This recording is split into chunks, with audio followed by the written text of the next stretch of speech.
नमस्कार, मैं हूं आपके संग नित्यम मंत्र यंत्र तंत्र वास्तु के विशेष कार्यक्रम के साथ। बेलपत्र का प्रयोग अक्सर शिव पूजा में, महाशिवरात्रि में, शिवरात्रि में और सावन के महीने में किया जाता है। ऐसा माना जाता है कि बेलपत्र के बिना भगवान शिव की पूजा संपूर्ण नहीं होती है। तो हम आपको बताएंगे कि देवों के देव महादेव शिव की उपासना में बेलपत्र की पूजा का क्या महत्व है, क्यों भगवान शिव को बेलपत्र इतना प्रिय है। तो हमारे साथ बने रहिए, हम आपको बताएंगे कि शिव पूजा में भगवान शिव को बेलपत्र क्यों अर्पित करते हैं, बेलपत्र चढ़ाने के क्या है खास तरीके, बेलपत्र चढ़ाने से क्या फल मिलता है, बेलपत्र तोड़ने के क्या है खास नियम। तो सबसे पहले हम चलते हैं कि भगवान शिव को आखिर बेलपत्र क्यों पसंद है। देखिए, भगवान शिव बेहद ही भोले हैं। भक्तों के जरा से स्नेह पूजा से ही प्रसन्न हो जाते हैं। भक्त अगर शिवलिंग पर या उसके पूजन में सिर्फ बेलपत्र का प्रयोग कर ले तो शिव अति प्रसन्न होकर वरदान देते हैं। ऐसा माना जाता है कि सागर मंथन के समय जब हलाहल नाम का विष निकलने लगा तो भगवान शिव ने विष को अपने अंजुली से लेकर पी लिया और इसे अपने कंठ में धारण कर लिया और देवताओं के बीच हाहाकार मच गया। विष के असर से भगवान शिव का मस्तिष्क गर्म होने लगा। इसके बाद देवताओं ने शिव के मस्तिष्क पर जल चढ़ाना शुरू किया। इसी दौरान भगवान शिव के ऊपर बेलपत्र भी चढ़ाया गया था। इसके बाद से ही भगवान शिव का बेलपत्र से पूजा की जाने लगी है और इसकी परंपरा शुरू हो गई है कि भगवान शिव को बेलपत्र अर्पित किया जाने का। अब हम आपको बताते हैं कि बेलपत्र की क्या है खास बातें। देखिए, बेलपत्र को संस्कृत में बिल्वपत्र भी कहा जाता है। भगवान शिव को बहुत ही प्रिय है। ऐसी मान्यता है कि बेलपत्र और जल से भगवान शंकर का मस्तिष्क शीतल बना रहता है।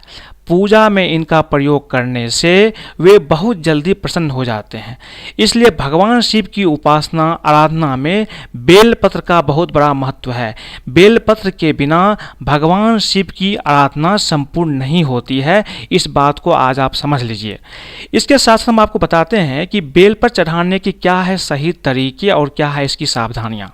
सबसे पहली बात, खंडित बेलपत्र शिवलिंग पर अर्पित नहीं करना है। बेलपत्र एक एक करके चढ़ाए। एक साथ ढेर सारे बेलपत्र आपको नहीं चढ़ाने हैं। ऐसा नहीं है कि बेलपत्र आपने ले लिया बहुत सारे और एक साथ शिवलिंग पर रख दिया, ऐसा नहीं करना है। बेलपत्र आपको एक एक करके ही चढ़ाना है। 3 पत्ते वाले बेलपत्र शिवलिंग पर अर्पित करें। देखिए, 3 से लेकर 11 बेलपत्र वाले पत्ते होते हैं। तो जो 3 पत्ते वाले बेलपत्र है या 4 पत्ते वाले हैं, तो जितने पत्ते वाले बेलपत्र होंगे उतना ही उत्तम माना जाता है। लेकिन आपको आमतौर पर 3 पत्ते वाले बेलपत्र ही मिलेंगे, तो आप निश्चित रूप से कम 3 पत्ते वाले बेलपत्र ही भगवान शिव पर अर्पित करें। इसके साथ साथ बेलपत्र का मुलायम हिस्सा ही शिवलिंग पर अर्पित करें। यानी पत्ते का जो चिकना भाग होता है शिवलिंग के ऊपर चिकने भाग को ही अर्पित करना है। कम से कम आपको 3 बेलपत्र अर्पित करना है। देखिए, आप चाहे तो 1 बेलपत्र भी अर्पित कर सकते हैं, लेकिन आप कोशिश करें कि कम से कम 3 बेलपत्र अर्पित करें। 1 बेलपत्र अर्पित करने से 3 जन्म का पाप का नाश होता है। इसके साथ साथ एक ही बेलपत्र को पानी में डुबो कर आप चढ़ा सकते हैं। अगर आपको मान लीजिए कि 1 बेलपत्र है 3 पत्ते वाली, उसको 1 से 8 बार चढ़ाना है, तो एक ही बेलपत्र को आप पानी में डुबो कर उसको बार बार चढ़ा सकते हैं। बेलपत्र में चक्र और वज्र नहीं होना चाहिए। अगर बेलपत्र उपलब्ध ना हो तो बेलपत्र के वृक्ष के दर्शन ही कर लेना चाहिए। इससे भी आपके पाप का नाश हो जाएगा। इसके साथ साथ हम आपको ये बताते हैं कि बेलपत्र चढ़ाने के क्या नियम है, क्या इससे फल मिलता है। मैंने आपको बताया कि बेलपत्र चढ़ाने का क्या खास तरीका है, क्या सावधानियां हैं।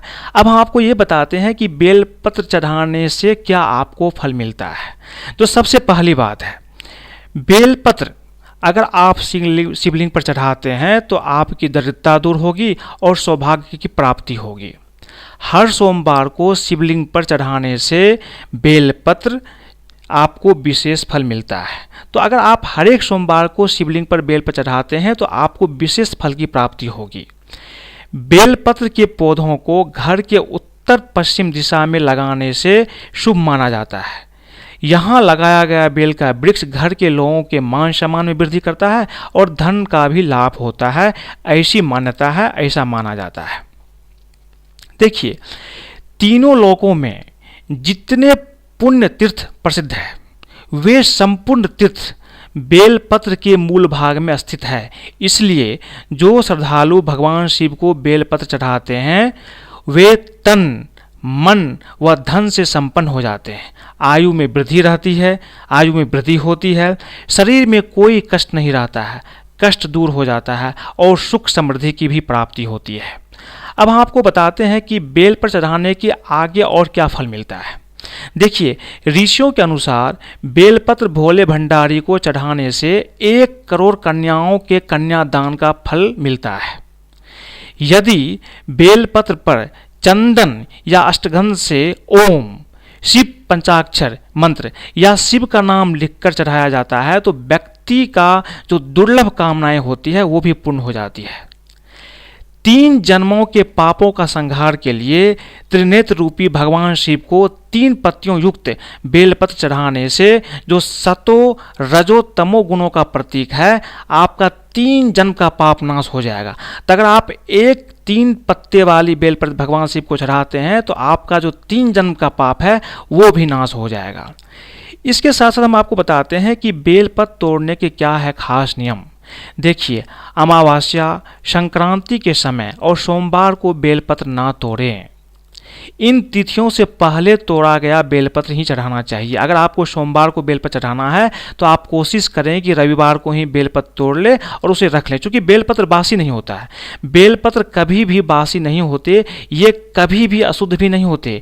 इन्हें एक बार प्रयोग करने के पश्चात दूसरी बार भी धोकर प्रयोग कर सकते हैं या एक दिन पहले तोड़कर भी दूसरे दिन आप चढ़ा सकते हैं। बेलपत्र तोड़ने से पहले और बाद में वृक्ष को मन ही मन प्रणाम कर लेना चाहिए। इससे जो आपने बेलपत्र तोड़ा है उससे आपको पाप नहीं लगेगी। इसके साथ साथ ऐसा मानते हैं जो कालिका पुराण के अनुसार चढ़े हुए बेलपत्र को सीधे हाथ के अंगूठे एवं तर्जनी अंगूठे के पास की उंगली से पकड़कर तोड़ना चाहिए या उतारना चाहिए। चढ़ाने के लिए सीधे हाथ की अनामिका, रिंग फिंगर एवं अंगूठे का प्रयोग करना चाहिए।